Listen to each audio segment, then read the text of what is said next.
Market. I say in this market because the market is changing pretty much on a daily basis, as you might know. Interest rates, inventory, days on market, housing prices, all of these are impacting our market in various ways. And there's things you need to know about. Hey, we're going to start off by talking about pricing today. I alluded to this a few seconds earlier. Pricing is something that is changing dramatically. Now, what we are doing is everybody wants to know how's the market, what's going on with my house. Well, we're doing something a little different. You'll see the ticker down here below, right?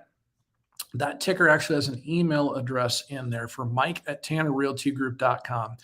We are offering free market analysis to anybody that wants one, whether you're ready to sell your house or not. Yes, I understand it's a little bit more work on my part, on our team's part, but we don't care. If you want to know what your house is worth, no obligation, you don't have to talk to us. Fill out just a quick email and let us know your address, obviously your name, and your phone number. We'll walk you through it and show you what your house is actually worth. If you choose to do anything, fantastic, but it's free, no obligation whatsoever. Pricing is something you absolutely have to get critical, though, when you're looking at selling your house, or if you just want to know what it's worth, because the 6-month snapshot that I used to use called the Total Market Overview Report, it's still a great report. And one of these days, when the chaos of the housing market slows down a little bit, it's actually going to come back in fashion to use. And it's going to be really cool again. But for right now, we have to reprice on a weekly basis to make sure that we are getting things correct. We really do. It's moving that fast right now because the days on market, as you know, are going up nationally. Even where we service clients in Oklahoma, in Washington, and in Oregon, that days on market is trending upward. Home prices in some areas are still trending upwards, in others are trending downwards. So it's very important to get that right. Pricing is critical if you want to get that correct, okay? And if you're looking to sell your house, even more so. Secondly, make sure you know the timeline of the contract. This is one of the 9.5 things you need to know. You guys hear me talk about this all the time, but the timeline of the contract is critical. If you miss one of these things, your contract is over and done. So make sure that you stay in contract by knowing that timeline. Earnest money, roughly 3 days, depending on where you're at. Repair negotiations and inspection timeline, roughly 10 days, depending on where you're at. Then after that, that's when the underwriters, lenders, and title really take over and get you to that closing table, which, as you know, if you've heard these before, is really not closing. You sign off, but closing actually happens when the county transfers the deed from the seller over to the buyer or the new owner. That is officially when closing happens. The third thing you need to know is make sure you have really good still photography. It was kind of funny. I did a TikTok and an Instagram reel about this, and it was one of the most popular ones I've ever done. So I think people kind of tend to understand this, but it amazes me how many realtors are out there saying, oh, it's okay, I can use my iPhone. No, it's not okay. You need a professional photographer to come in and make your house look its absolute best if you're going to get top dollar for it. Speaking of, let's talk about video for just a second. You want high quality video. You want a good walkthrough, not necessarily all that fast forward jump cut stuff. You know, some of that stuff definitely can add to a video, but some videographers get a little too creative with that and it makes you seasick looking around the house. And you don't want that. You want a nice flow. You want a nice introduction from your real estate agent. You want a nice outro from your real estate agent, describing the features, the benefits of the house, why they should want to live there if you're looking to sell. And you should also do drone video with that too. Drone video, you've heard me talk about it before. It presents the condition of the roof. It shows how clean the gutters are. It shows how close parks are, schools are, churches, you name it. It shows where that house is positioned. Now, depending on where you're at, I don't think I've mentioned this before, you might have to get permission from the FAA. If you're close to an airport or small airport, big airport, doesn't really matter. The FAA will only allow you to go up a certain amount in height and altitude to make sure to get those photos. So your realtor should have contacts for you about videographers that know how to navigate those different stipulations put forth by the FAA. If you're not sure, I wouldn't do it because you're up for some big fines.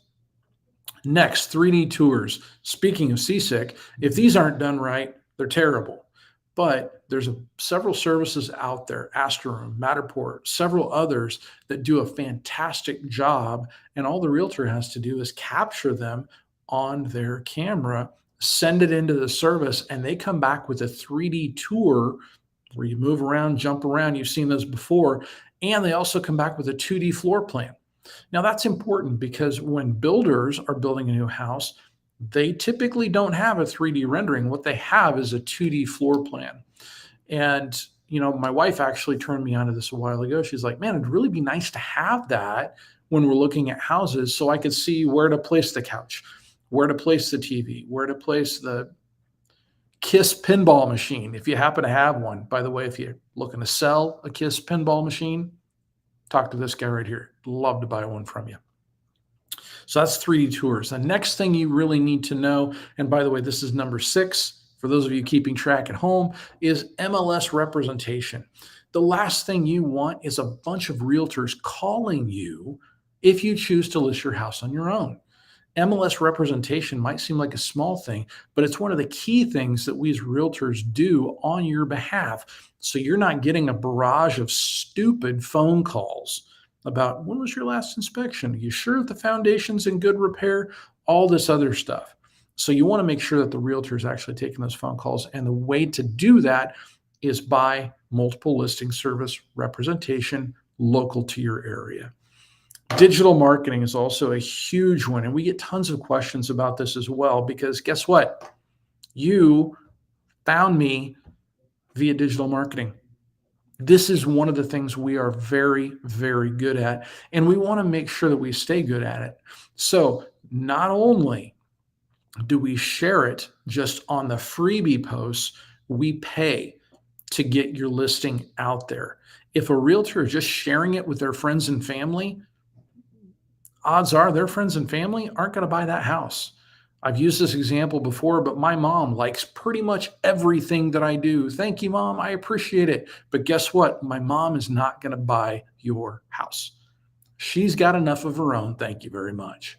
So you need to make sure that your realtor is actually paying for the digital marketing to get out to people that you don't know, that I don't know, maybe that are coming from other states. There's actually technology we employ to do that. For example, the top 3 areas that people are moving from into Southwest Washington State are Seattle, the Bay Area, and Los Angeles. Why not market in those areas? We actually have the ability to do that on your behalf. Now, transaction coordination. This is something that happens in the background, and I liken it to a soundboard at a concert. When you go to a concert, it's a great concert, everybody's rocking out, yeah, having a good time, right? Well, if the sound goes bad in the concert, what happens? Everybody immediately turns and they look at the sound guy. This also happens in church too, right? If the sound guy is doing a good job, nobody ever notices. However, one of the things you want to make sure is that the sound guy, when you are doing your listing, this is transaction coordination, folks. That's what this is. Make sure that transaction coordination is going well so your entire transaction doesn't blow up and everybody looks at the transaction coordinator and goes, hey, that dude's fault. Make sure that you've got a good quality transaction coordinator to take care of your business properly. Now, what turns off potential buyers? This is number 9. Anything divisive. You guys have heard me use the Trump flag example before. Don't put overly political things in your house when you're trying to sell it. Please, it will go badly, okay? Don't put anything divisive up there. Make your house as neutral as possible. Don't go get the latest paint that's on sale that's maybe the color of a, neon green and yellow and purple Mexican restaurant. You don't want to do that, okay? I love Mexican food. I love those colors when I go out to eat Mexican food. I don't want them on a house I'm selling. Okay. I really don't. It is too divisive. Again, avoid anything political, avoid over the top colors, anything that is too extreme, you don't want to do. That's why the most popular color is dove gray on HGTV. Yep, you can look it up. It's true. Now, what is the absolute one thing? This is the point five in the 9.5 list that you have to get right in selling your house. Again, you guys have heard me talk about this, but I have to say it over and over again because I'm in houses every single week that don't get this right. Clean your house. Please make sure and clean your house. Don't do the smell of fresh baked cookies. Don't do the cinnamon Glade air freshener that burns your nostrils. Okay. Don't try to cover up things with heavier scents. Have your house professionally cleaned and get it deep cleaned. If you need references for that, please contact us. Hey, again, down in the ticker, if you want a market analysis on your home, even if you're not thinking about selling, we don't care. We're just happy to have a conversation with you. So if you'd like that, please email me at mike@tannerrealtygroup.com or give us a call at the numbers listed below. Give us the address. Be happy to help you out. Hey, thanks so much for tuning into the seminar today. If you're catching us live, that's awesome. If you're catching us on a replay as well, that's great too. We do the live on Tuesday, a replay on Thursday, a replay on Saturday. This is the seller seminar. We also do a buyer seminar brought to you by our director of operations, Austin, on Wednesday, Friday, and typically one over the weekend as well. If you have any questions or want to talk anything real estate related, please give us a call. Have a great day.